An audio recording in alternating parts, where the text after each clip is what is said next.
তত্ত্বাবধায়ক সরকার ব্যবস্থার মেয়াদ ৪ মাস নির্ধারণ করে এই মেয়াদকালে জাতীয় ও স্থানীয় সরকারের সব নির্বাচন অনুষ্ঠানের বিষয়ে নির্বাচন ব্যবস্থা সংস্কার কমিশনের প্রস্তাবে একমত নয় বিএনপি।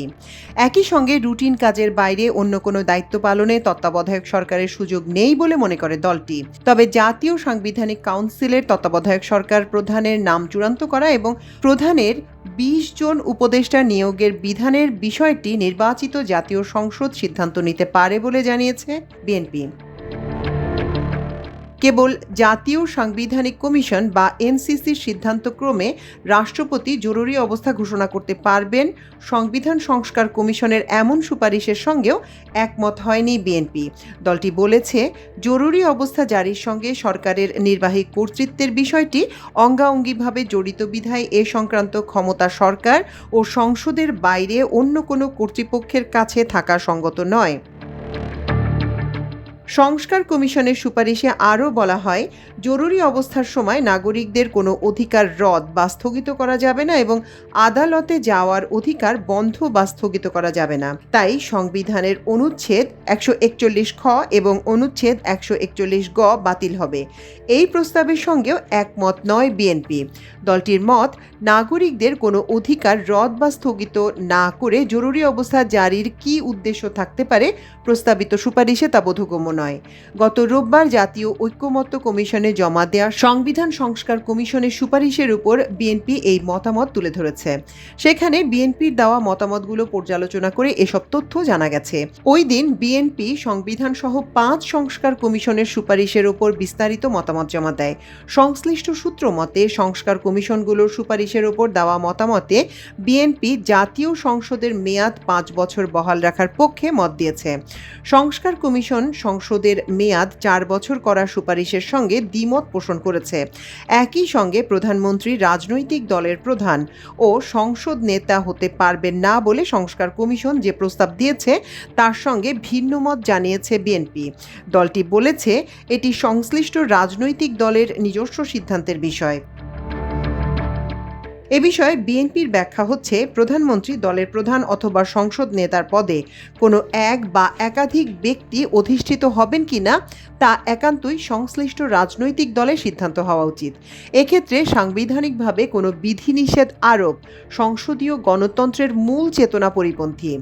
সংবিধান সংস্কার কমিশনের সুপারিশে তত্ত্বাবধায়ক সরকারের মেয়াদ ৩ মাসের কথা বলা হয়েছে, কিন্তু নির্বাচন কমিশন সংস্কার কমিশন তত্ত্বাবধায়ক সরকারের মেয়াদ ৪ মাস করার প্রস্তাব করেছে। এ সময় জাতীয় নির্বাচনের আগে স্থানীয় সরকারের সব নির্বাচন অনুষ্ঠানে সুপারিশ করা হয়েছে। এর সঙ্গে দ্বিমত পোষণ করে বিএনপি বলেছে, তত্ত্বাবধায়ক সরকার বাংলাদেশের বাস্তবতার পরিপ্রেক্ষিতে একটি ব্যতিক্রমধর্মী ব্যবস্থা। জনগণের প্রতিনিধিদের মাধ্যমে রাষ্ট্র পরিচালনা সাংবিধানিক বিধান। তাই এক্ষেত্রে অতীতের মতো ৯০ দিন মেয়াদেই তত্ত্বাবধায়ক সরকার হওয়া বাঞ্ছনীয়। এই সরকারের প্রধান দায়িত্ব একটি সুষ্ঠু ও গ্রহণযোগ্য জাতীয় নির্বাচন অনুষ্ঠান করা। এই সময় শুধু জাতীয় সংসদ নির্বাচন করা আবশ্যক, অন্য কোনো নির্বাচন নয়। সংসদ নির্বাচনের আগে স্থানীয় সরকার নির্বাচনের কোনো সুযোগ নেই। সংস্কার কমিশনের সুপারিশে সংবিধানের মূলনীতি ও রাষ্ট্র পরিচালনার মূলনীতি হিসেবে ধর্মনিরপেক্ষতা, সমাজতন্ত্র ও জাতীয়তাবাদ এবং এ সংশ্লিষ্ট সংবিধানের ৮, ৯, ১০ ও ১২ অনুচ্ছেদগুলো বাদ দেওয়ার কথা বলা হয়েছে। উভয় ক্ষেত্রেই একমত নয় বিএনপি। সংবিধান সংস্কার কমিশনের সুপারিশের উপর বিএনপির মতামত পর্যালোচনা করে দেখা গেছে, সংসদ নির্বাচনে প্রতিদ্বন্দ্বিতা করার ন্যূনতম বয়স ২১ বছর চায় না দলটি। আইনসভার নিম্নকক্ষের সংখ্যাগরিষ্ঠ সদস্যদের সমর্থনে প্রধানমন্ত্রী মনোনীত হওয়ার বিধানের সঙ্গেও একমত নয় তারা। তবে সংসদের ২ জন ডেপুটি স্পিকারের মধ্যে একজন বিরোধী দল থেকে মনোনীত করার প্রস্তাবের সঙ্গে বিএনপি একমত। একই সঙ্গে সংসদের উচ্চকক্ষের একমাত্র ডেপুটি স্পিকার সরকারি দলের বাইরে থেকে নির্বাচিত হোক, সেটা চায় বিএনপি। এছাড়া দ্বিকক্ষ বিশিষ্ট একটি আইনসভার বিষয়ে নীতিগতভাবে দলটি একমত। তবে উচ্চকক্ষ ও নিম্নকক্ষের মেয়াদ ৪ বছর করার যে সুপারিশ করা হয়েছে, সেখানে মেয়াদ 5 বছর হওয়া সমীচীন বলে মনে করে বিএনপি। প্রস্তাবে সংবিধান সংশোধনী অংশে সংবিধানের যে কোনো সংশোধনী উভয় কক্ষের 2/3 সংখ্যাগরিষ্ঠের অনুমোদন এবং গণভোটে করার কথা বলা হয়েছে। এর সঙ্গে একমত নয় বিএনপি। দলটি বলছে, সংবিধানের সব সংশোধনী গণভোটে উপস্থাপন করা বাস্তবসম্মত নয়। এক্ষেত্রে অনুচ্ছেদ 142কে পঞ্চদশ সংশোধনী পূর্ব অবস্থায় ফিরিয়ে নেওয়াই যথেষ্ট। নিম্নকক্ষে পাশ হওয়া বিল উচ্চকক্ষে সুপারিশ সহ কিংবা সুপারিশ ব্যতি রেখে পুনর্বিবেচনার জন্য নিম্নকক্ষে ফেরত পাঠাতে পারে, এরূপ বিধান করা যেতে পারে। জাতীয় সংসদ নির্বাচনের পর নির্বাচিত সংসদ সংবিধান সংশোধনের মাধ্যমে ওই সংস্কার বাস্তবায়ন করা যেতে পারে।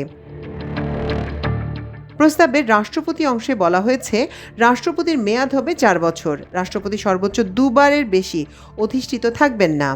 এই প্রস্তাবনার সঙ্গে একমত না হয়ে বিএনপি বলছে, রাষ্ট্রপতির মেয়াদ 5 বছর হওয়া সমীচীন।